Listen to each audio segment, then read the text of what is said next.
Но я не люблю ее. Разве все семьи построены на любви?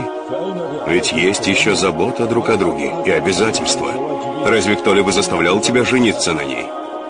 Послушай, вы женитесь на этих женщинах и даете им твердое обещание. Они с трудностью вынашивают и рожают детей. Затем кормят их и поят, проводят ночи без сна, когда болеют дети. И это забирает их здоровье и молодость. Когда же красота и молодость их покидают, мужья отворачиваются от них. А если бы они оставили ведение домашних дел и заботу о детях и стали бы заниматься собой и своей красотой, наряжаться для мужа, то стали бы говорить про них, какие же они плохие хозяйки и матери.